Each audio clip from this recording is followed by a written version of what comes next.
inventaste todo, mi Señor. Sobre todo, reino y nación, y maravillas que el mundo conoció. Sobre toda riqueza y esplendor, nada se compara a ti, mi Dios. En la cruz moriste por amor, no bastó dolor y humillación como flor que alguien pisoteó. Quedaste tú y fue por mí, por amor.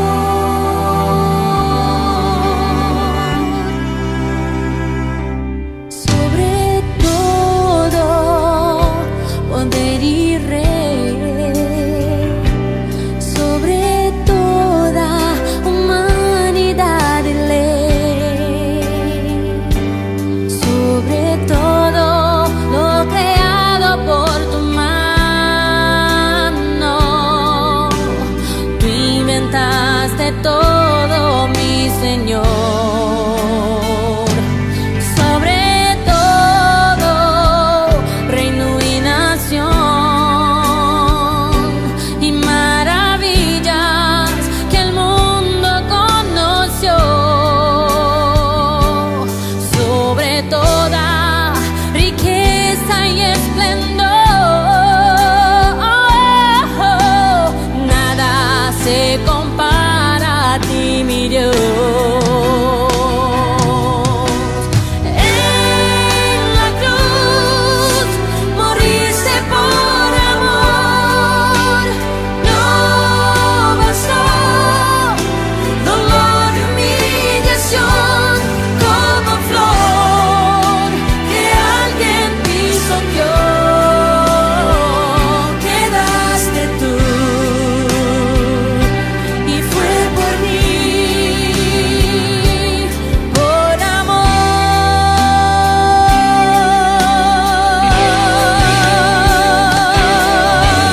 En la cruz moriste por amor, no bastó dolor y humillación como flor que alguien pisoteó. Quedaste tú y fue por mí, por amor. Así quedaste tú y fue por mí, por amor.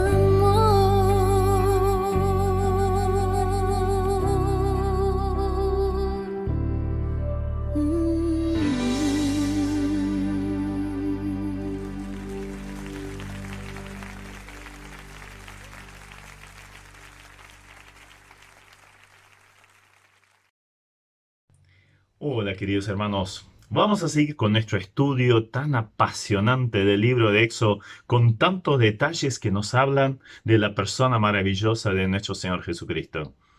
Son detalles que para nosotros a primera vista no resultan muy llamativos y quizás hasta entendibles, pero a través de la Escritura vamos a ver que todo está enfocado a nuestro bendito Salvador. Entonces vamos a leer lo que nos toca hoy, Éxodo 30, a partir del versículo 22. Esto está dividido en dos partes, el aceite de la unción y también el incienso, y así lo vamos a tratar. Entonces, en primer lugar, el aceite de la unción. Éxodo 30, 22. Habló más Jehová a Moisés diciendo: tomarás especies finas, de mirra excelente 500 siclos y de canela aromática la mitad. Esto es 250. De cálamo aromático 250 y de casia 500 según el ciclo del santuario, y de aceite de olivas un hin. Y harás de ello el aceite de la santa unción. Superior ungüento, según el arte del perfumador, será el aceite de la unción santa. Con él ungirás el tabernáculo de reunión, el arca del testimonio, la mesa con todos sus utensilios, el candelero con todos sus utensilios, y el altar del incienso, el altar del holocausto con todos sus utensilios, y la fuente y su base. Así los consagrarás y serán cosas santísimas. Todo lo que tocare en ellos será santificado. Ungirás también a Aarón y a sus hijos, y los consagrarás para que sean mis sacerdotes. Y hablarás a los hijos de Israel diciendo, este será mi aceite de la santa unción por vuestras generaciones. Sobre carne de hombre no será derramado, ni haréis otro semejante, conforme a su composición. Santo es, y por santo lo tendréis vosotros. Cualquiera que compusiere ungüento semejante y que pusiere de él sobre extraño, será cortado de entre su pueblo.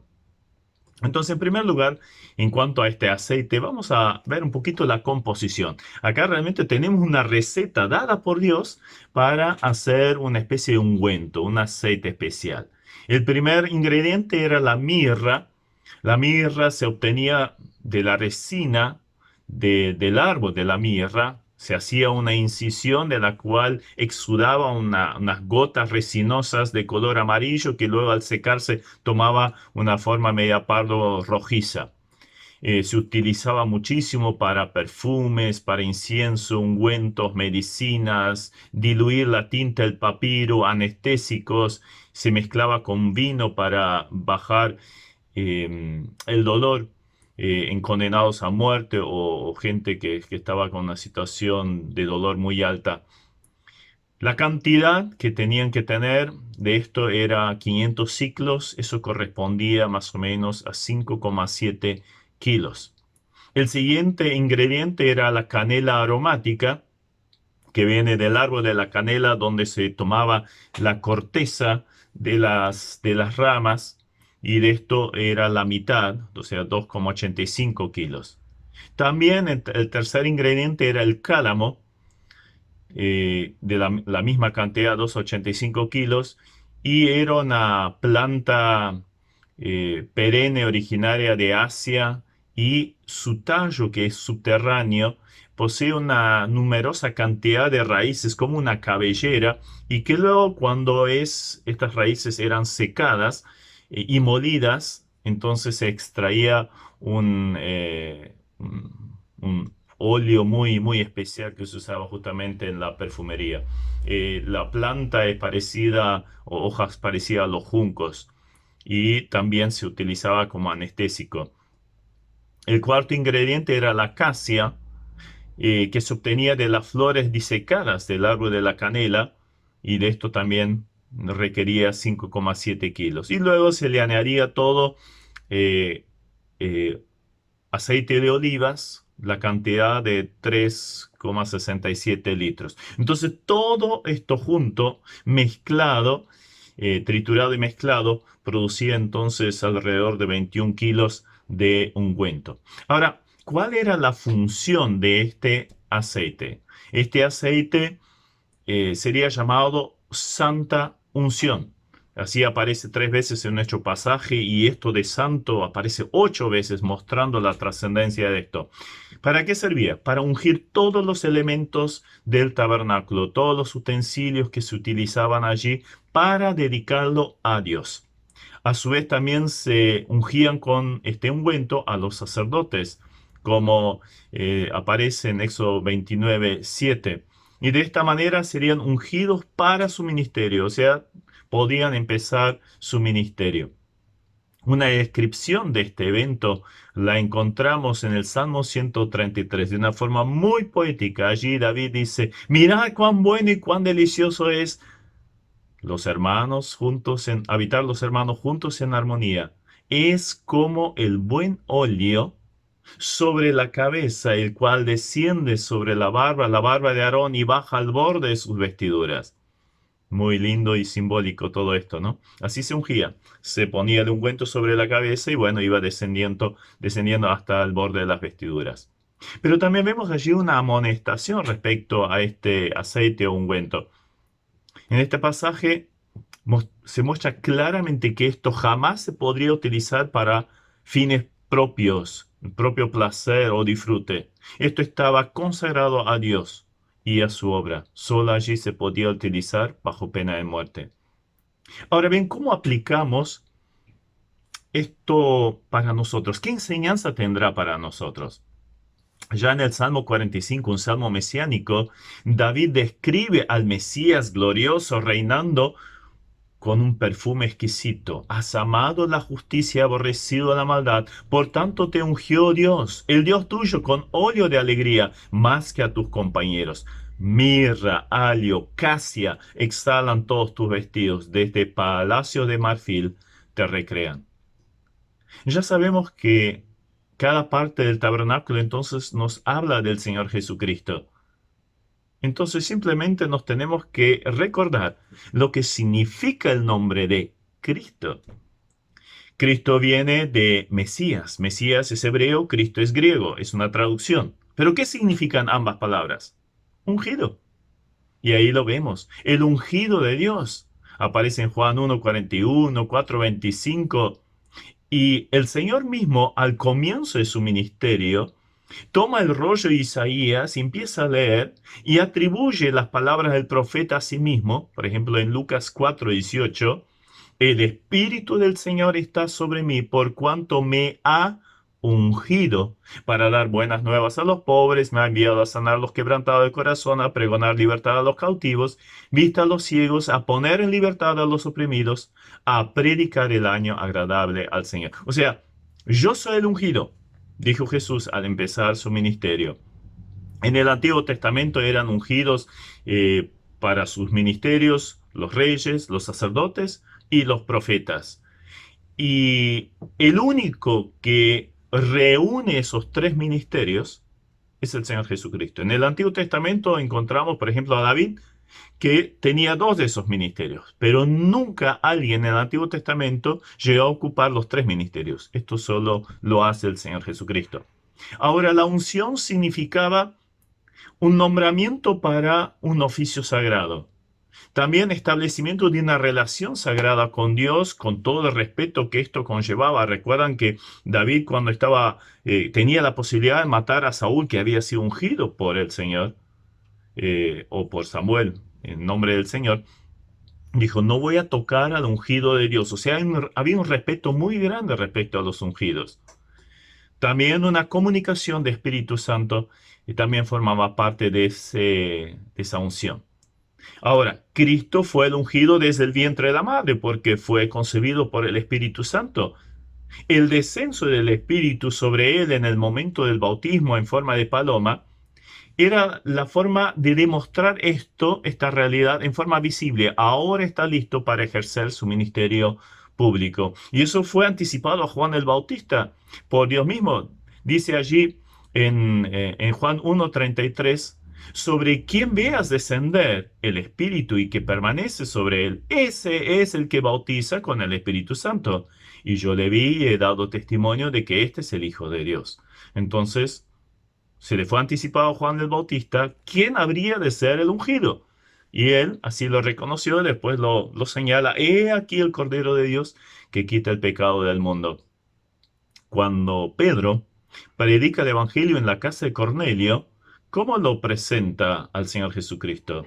Como Dios ungió con el Espíritu Santo y con poder a Jesús de Nazaret, y como éste anduvo haciendo bienes y sanando a los oprimidos por el diablo, porque Dios estaba con él.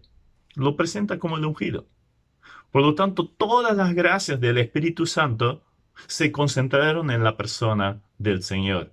Aparte de ello, todo lo que tiene que ver con el perdón, la adoración, el templo, el servicio, el acercamiento a Dios, está íntimamente relacionado con Cristo como el ungido.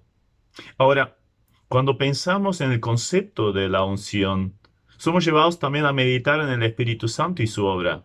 Porque por él mismo nosotros somos sellados y asegurados para siempre desde el momento en que hemos creído en el Evangelio, como dice Efesios 1:13.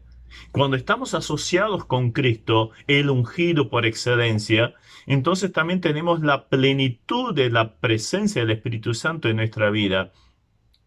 Y como dice Pablo en Tito 3, 5 y 6, la renovación en el Espíritu Santo, el cual derramó en nosotros abundantemente por Jesucristo nuestro Salvador. O sea, la unción por el Espíritu Santo en el momento que hemos creído en el Señor Jesucristo. Pero solo cuando tenemos una profunda identificación con el Señor, es cuando esa presencia se hace visible en plenitud. Realmente destila un olor fragante. También tenemos, como dice Juan en 1 Juan 2, 20 y 27, la unción. Tenemos la unción. Y por esa unción, de acuerdo a ese pasaje, tenemos el conocimiento de cuestiones espirituales, el discernimiento entre el error y la verdad. Ahora, es en el andar en el Espíritu que no vamos a realizar las obras de la carne, como dice Gálatas 5, 16, sino que se hará visible el fruto del Espíritu. Así como este aceite no podía ser puesto sobre obra carnal, sobre otra carne, así también el Espíritu Santo es contristado, apagado, cuando nosotros le damos lugar a la carne. Eso es para lo espiritual, y así tendría que ser el enfoque de nuestra vida. A su vez, por medio del Espíritu Santo, nuestras oraciones llegan a Dios con gemidos indecibles, porque ni siquiera sabemos bien cómo orar, como dice Romanos 8, 26 y 27. Ahora, si volvemos a esa descripción del Salmo 133, del ungimiento de Aarón, y lo compara con el momento en cuando los hermanos vivan juntos en comunión, y eso tiene como consecuencia que Jehová envía bendición y vida eterna. Vemos lo importante que es nuestra íntima relación con el Señor.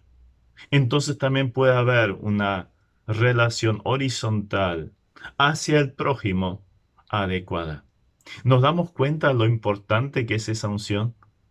Por el ungido nuestro Señor Jesucristo y por haber creído en Él, nosotros también formamos parte de esa unción. También nosotros somos ungidos y podemos ser luego de bendición, un perfume a todos los que nos rodean.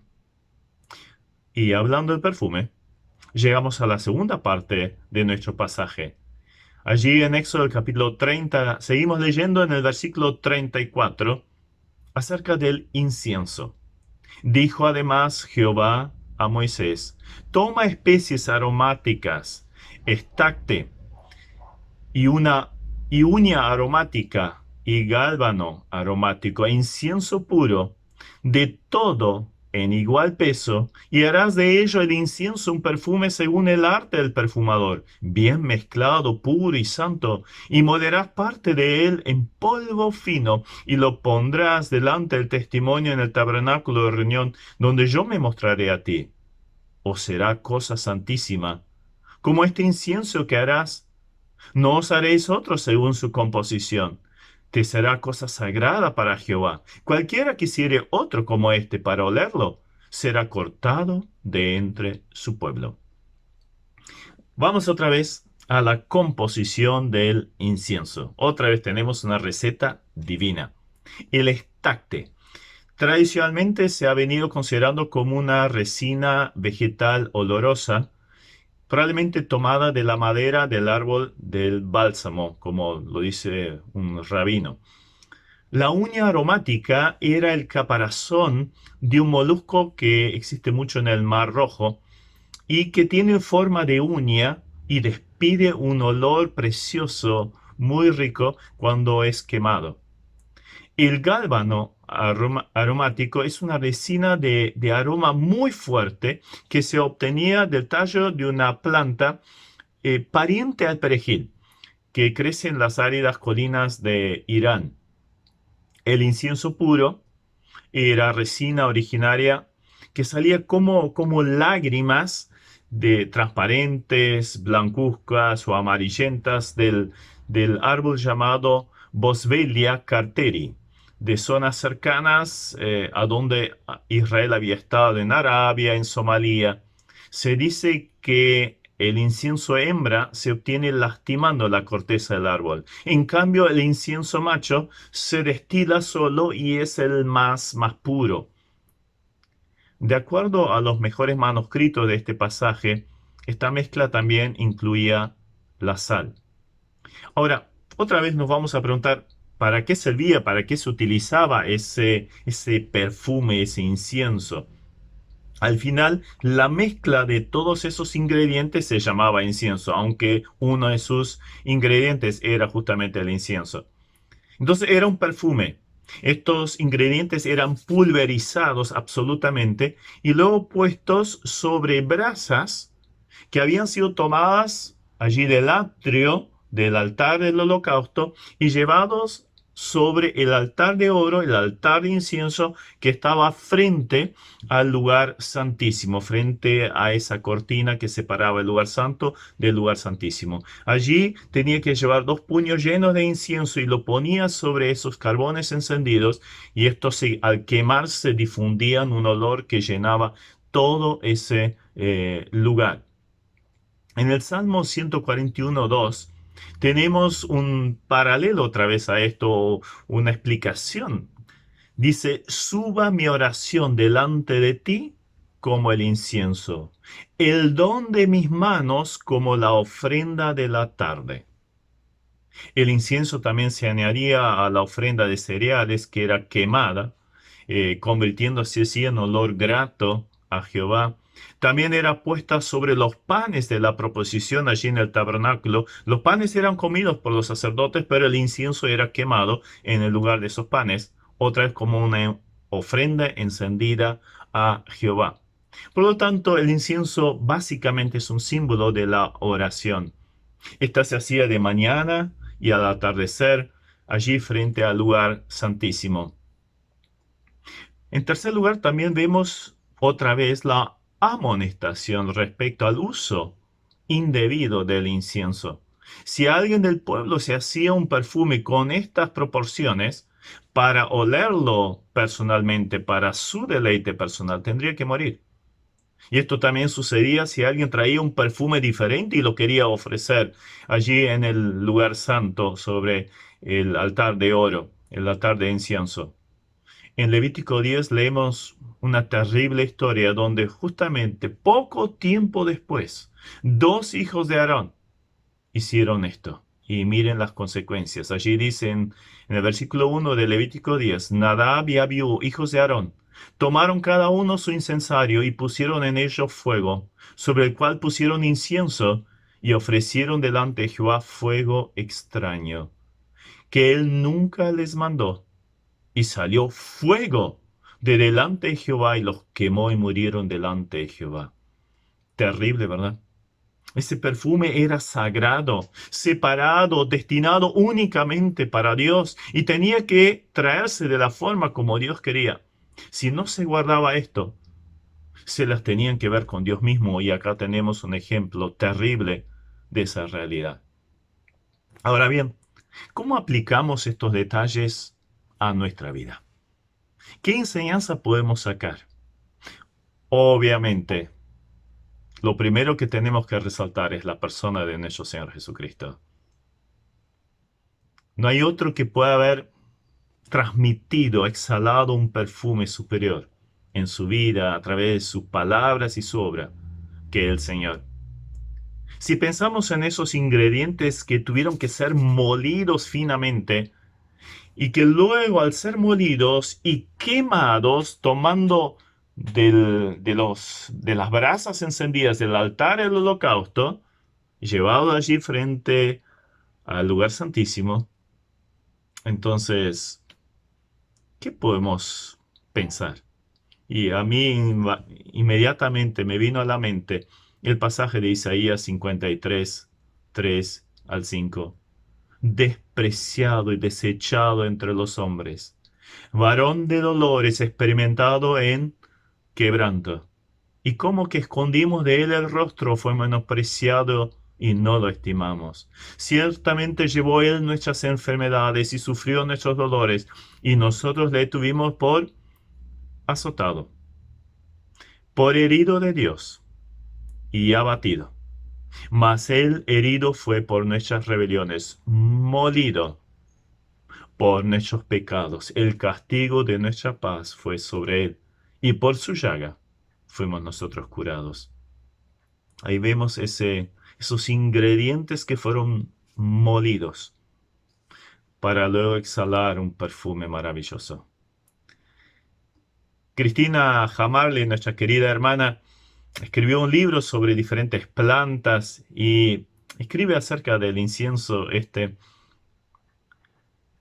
Ese incienso precioso representa las perfecciones infinitas de aquel en quien habita la divinidad, y sabemos que por la eternidad estas gloriosas perfecciones continuarán mostrándose a la vista de los santos y los ángeles. Tenía que ser todo en igual peso, o sea, todos los ingredientes del mismo peso.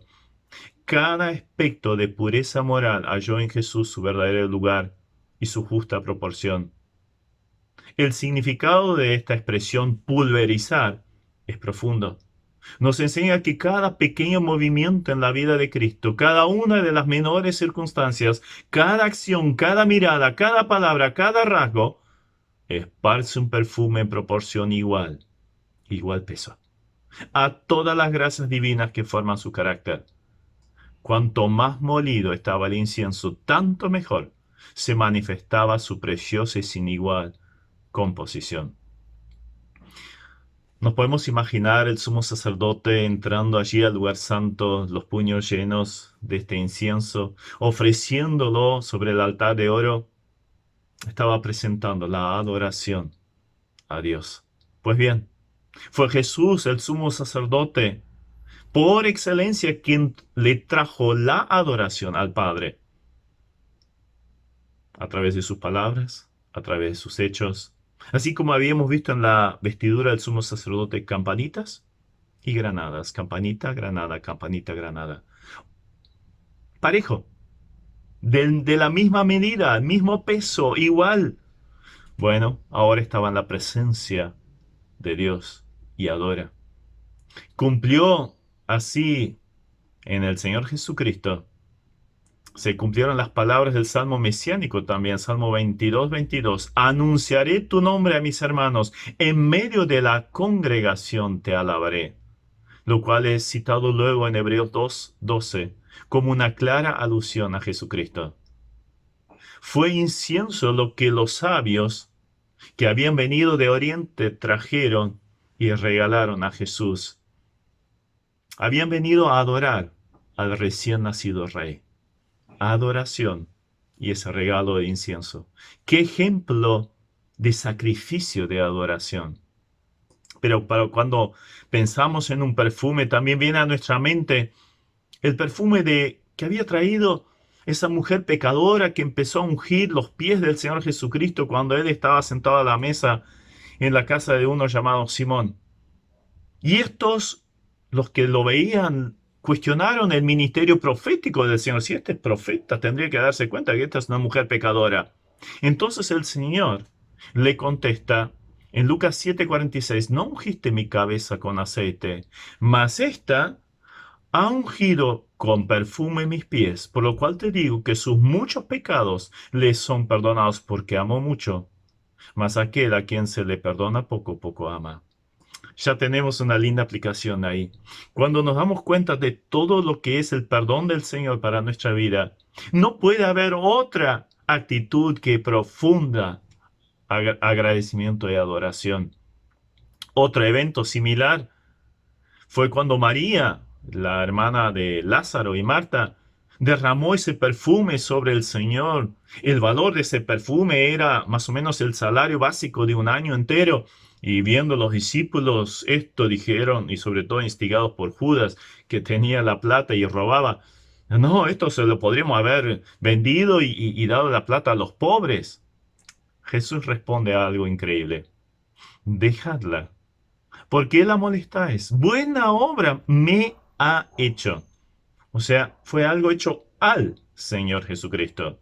Está hecho lo que podía porque se ha anticipado a ungir mi cuerpo para la sepultura.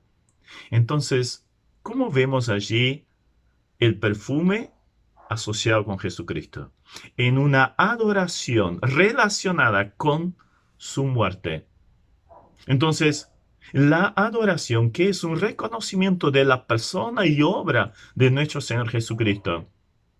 De hecho, varias veces encontramos en la Biblia el paralelo del incienso a la oración. Ya lo vimos en el Salmo 141:2, en las palabras de David, pero también lo encontramos en Apocalipsis. Allí los ancianos, los 24 ancianos que son representativos de la iglesia glorificada, dice, y cuando hubo tomado el libro, los 4 seres vivientes y los 24 ancianos se postraron delante del Cordero, delante del Señor Jesús. Todos tenían arpas y copas de oro llenas de incienso, que son las oraciones de los santos. O sea, la oración, la adoración de los santos es llevado a la presencia del Cordero. Es lo que nos corresponde hacer. Pero luego en el capítulo 8 vemos también que son las oraciones de los santos, pero que producen algo muy, muy, muy, muy fuerte. Allí los santos que habían estado expuestos a las injusticias de parte de pecadores, pasa lo siguiente. En Apocalipsis 8:3 en adelante, otro ángel vino entonces y se paró ante el altar con un incensario de oro y se le dio mucho incienso para añadirlo a las oraciones de todos los santos sobre el altar de oro que estaba delante del trono. Y de la mano del ángel subió a la presencia de Dios el humo del incienso con las oraciones de los santos. Y el ángel tomó el incensario y lo llenó del fuego del altar y lo arrojó a la tierra. Y hubo truenos y voces y relámpagos y un terremoto. Es evidente que las oraciones tienen un efecto tremendo, también en cuanto a la injusticia en la tierra. En el hecho del ofrecimiento del incienso en la presencia de Dios, podemos trazar también un paralelo al creyente, que después de haber pasado por el altar del holocausto que está allí en el atrio, símbolo de la cruz, el sacrificio, la muerte del Señor Jesucristo, del perdón recibido en él, después de pasar frente a la fuente de agua donde su vida es purificada, lavada, puede entrar como sacerdote a la presencia de Dios. ¿Y qué hace allí? Bueno, trae oraciones, trae agradecimientos, alabanza y adoración a Dios. Y ahora lo podemos hacer con toda libertad, como lo presenta Hebreos 10:19 en adelante. Así como el incienso llevaba sal, así también nuestras oraciones tienen que estar marcadas por la pureza y la relación que esto significaba con el pacto de Dios. Una vez al año, el altar mismo del incienso también era rociado con sangre, y esto nos habla que aún en nuestras oraciones se puede filtrar, colar el pecado. Por lo tanto, como decía David, tenemos que orar si en mi corazón hubiese yo mirado la iniquidad, el Señor no me habría escuchado. Entonces, tenemos que venir a la presencia del Señor, pero levantando manos santas, sin ira ni contiendas. Si Dios castigara las oraciones llevadas a cabo sin la pureza adecuada, ¿quién sabe quién sobreviviría a una reunión de oración? Si pensamos en todos esos detalles que el sacerdote tenía que tener en cuenta antes, mientras él traía o ofrecía ese incienso, evidentemente nos muestra que no podía ser hecho algo a la ligera, tenía que ser muy bien meditado, muy bien preparado, y llevaba tiempo. No era algo que se hacía de un momento para el otro. Y así también tiene que ser nuestra vida de oración. Ahora, nuestro altar de adoración, oración, puede estar en el templo, puede estar también en nuestro aposento con las puertas cerradas.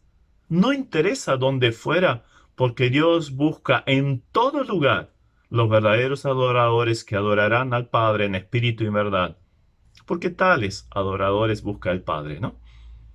También nuestra vida debería ser un perfume que adore y adorne a nuestro Señor. Pablo dice algo similar, usando el ejemplo del desfile victorioso de un general romano cuando volvía de su conquista, el cual iba acompañado con incensarios, o sea, donde se quemaba incienso todo el lugar, toda la ruta por la cual pasaba el general romano cuando entraba a Roma, estaba lleno del perfume del incienso, que lo embebía todo, a los victoriosos, pero también a los derrotados. Allí dice en 2 Corintios 2, 14 al 15, y tras el paralelo hacia nosotros, y por eso lo cito, mas a Dios gracias, el cual nos lleva siempre en triunfo, ahí estaba el triunfo romano, en Cristo Jesús, nuestro general victorioso. Y por medio de nosotros manifiesta en todo lugar el olor de su conocimiento. Porque para Dios somos grato olor de Cristo en los que se salvan y en los que se pierden. A esto ciertamente olor de muerte para muerte y a aquellos olor de vida para vida. Y para estas cosas, ¿quién es suficiente? Con estas palabras el apóstol Pablo estaba haciendo alusión a nuestro testimonio. Cuando hablamos de Cristo, presentamos a Cristo. Esto es un perfume, sea que acepten o sea que rechacen, o sea, están condenados. Es un perfume porque mostramos la gloria del Señor. Pero también tenemos una advertencia respecto a la adoración. Hoy en día muchas actividades en el campo evangélico son llamadas adoración. Y nos tendríamos que preguntar si en esto no hay mucho fuego extraño para Dios. Quizás cosas que Él nunca quiso, nunca pidió. Donde Él no es el centro, donde lo es quizás la banda de músicos, las personas, el show, los sentimientos del auditorio, el pasarla bien. ¿Dónde quedó Dios, el Señor y su obra? Menos mal que Dios no actúa como en el tiempo de Nadab y Abiú. No podemos venir con fuego extraño o incienso impuro. Esto tendrá castigo de parte del Señor. Recordemos lo que pasaba allí en 1 Corintios 11, en la ciudad de Corinto, en la iglesia de Corinto. Venían y participaban de la cena en forma indigna y había algunos que estaban enfermos y otros ya habían fallecido. Ananías y Zafira, que ofrendaron al Señor, pero buscaban apariencia, reconocimiento, engañando, y fueron castigados con la muerte. Es que Dios es santo y todo lo que pretendemos hacer para Él en su nombre tiene que ser hecho para su gloria y de la forma como Él lo quiere, quitando toda impureza de en medio. Así como este incienso no era para usarlo en forma trivial, de la misma forma las cosas sagradas de Dios no pueden ser usadas así. Así como el perfume no podía ser para nadie más que a Dios, así también todo lo que podamos traer al Señor, hacer para el Señor, tiene que ser para Él, nunca nosotros. El gran yo tiene que quedar afuera, junto al altar del holocausto. Ahí todo lo nuestro tiene que haber sido entregado en sacrificio vivo, santo y agradable a Dios. Ese es nuestro culto. Eso es lo que es agradable a Dios. De hecho, toda nuestra vida debería ser adoración, porque somos templo de Dios. Ahora, todos los creyentes somos llamados al sacerdocio, a dar a conocer la grandeza, la obra de Dios, pero también somos llamados a la intercesión y a la adoración, como dice Pedro en 1 Pedro 2, 5 y 9. Vosotros también, como piedras vivas, sed edificados como casa espiritual y sacerdocio santo, para ofrecer sacrificios espirituales aceptables a Dios por medio de Jesucristo, nuestro altar, ¿verdad? Y en el 9, mas vosotros sois linaje escogido, real sacerdocio, nación santa, pueblo adquirido por Dios, para, otra vez, un propósito, para que anunciéis las virtudes de aquel que nos llamó de las tinieblas a su luz admirable. Este debe ser nuestro ministerio constante, transmitir, agradar, mostrar a Cristo, honrarlo a Él, adorarle a Él. Y que en todo lo que seamos personalmente y lo que podamos hacer, sea visto y honrado el Señor Jesucristo. Sea hecho en el temor de Él, que Él reciba toda la gloria. Eso sí será un perfume. Ojalá se vea eso en nosotros. Amén.